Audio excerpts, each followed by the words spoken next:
often find that one of the hardest things about starting a sketch is starting the sketch. So I've put together a few suggestions that help me that hopefully might help you too if you struggle with this. The first thing that's worth considering is your choice of scene. Just because you're sitting in front of a whole row of pretty cottages, it doesn't mean you have to sketch the whole row. Although I have actually sketched these houses before, on this occasion I chose to just sketch the corner of a building that was poking through the trees. I knew I didn't have much time, so rather than attempting and probably failing to draw a big scene, I just focused on a smaller area.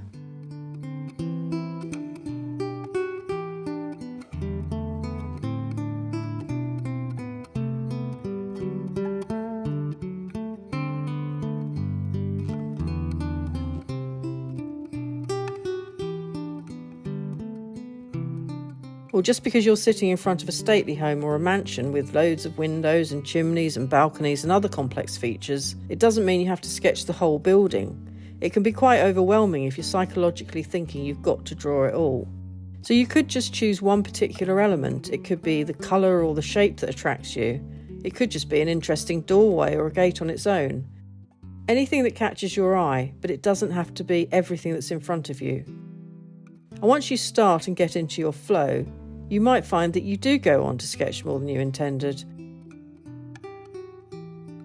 I found that with this sketch. I initially only really intended to draw the small area to the left, partly because to the right there are several apartment buildings with lots of balconies and windows, and I find these a little tedious sometimes. Had I looked at the whole scene from the start with the intention of drawing it all, I probably would have put myself off and drawn something else or nothing at all. But as it happened, once I got into my zone, I kind of just kept going right across the page. But you're less likely to put yourself off right from the start if you don't overwhelm yourself.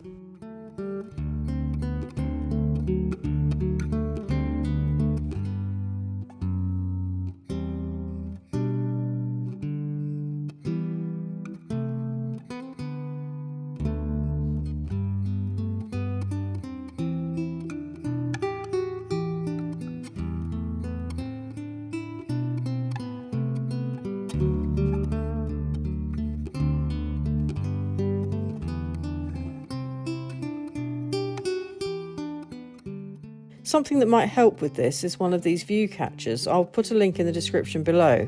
You can use it to frame the view and decide on your composition according to the shape of your page, whether it's landscape, portrait or even a square. In fact, you could just make one of these by cutting a rectangle or a square out of a piece of cardboard. So once you've decided what you're going to draw, here are a few suggestions of how you could start. Instead of jumping right in on the full page, you could start by drawing the scene very small, maybe a couple of inches wide. By limiting it to such a small size, you can't add much detail, and it forces you to focus on the big important shapes and decide which details to leave in and what to leave out.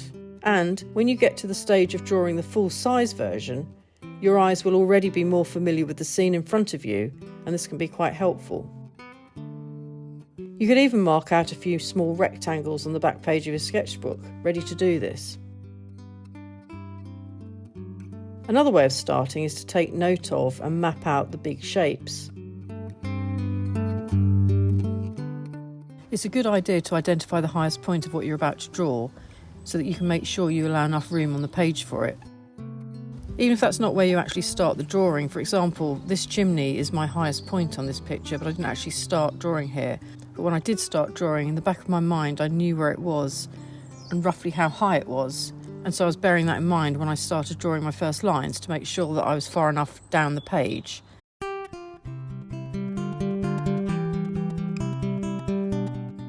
You could even make some small dots on the page to show where the highest point is, or at the corners of the big shapes.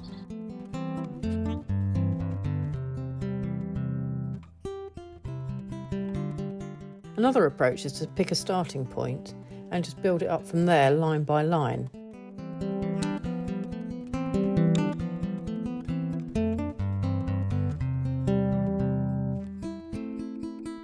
This can be a really good way of getting things in the right place in relation to each other, because each line joins onto the next line, which joins onto the next line, and so on.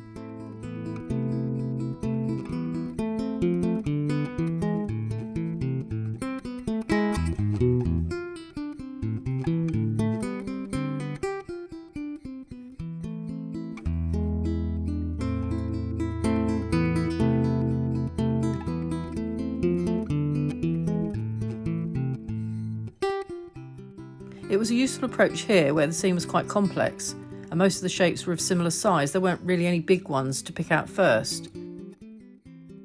If you use this approach, it's quite a good idea to start at a corner, but you don't have to. And if you do start in the middle somewhere, you might want to just give some thought to where your highest point is, like I mentioned in the previous step. The drawback for me with this approach is, especially if this is my first sketch of the day, that I often start off, really detailed, all nice and neat. And then as I get into my flow, neatness goes right out the window and I get much looser. And this means that I can end up with quite an imbalanced end result, with one corner all neat and detailed, and then the rest a lot looser and scruffier perhaps. So doing a warm-up sketch would be sensible, but I'm usually too keen to get stuck in and I think about that too late.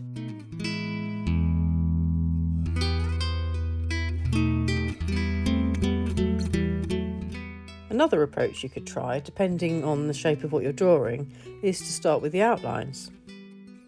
This is the approach I took for these sketches. I really liked the shape of the roof lines of these tower blocks, so I drew the skyline first.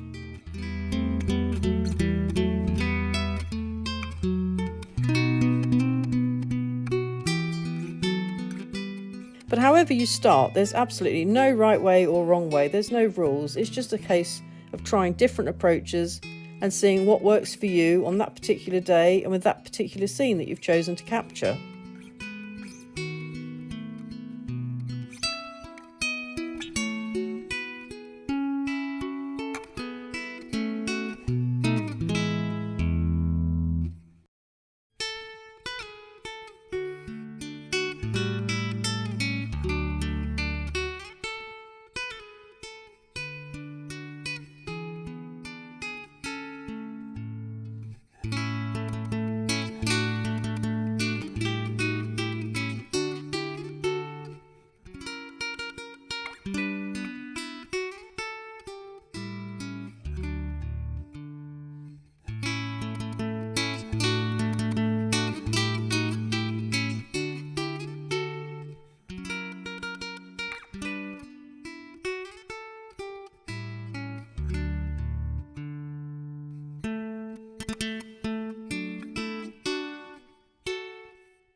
Well, I hope you found that useful and maybe it gave you some ideas if you're stuck with a blank page in front of you. And if you've got any suggestions or other ways that you like to start your sketches, please do leave a comment below.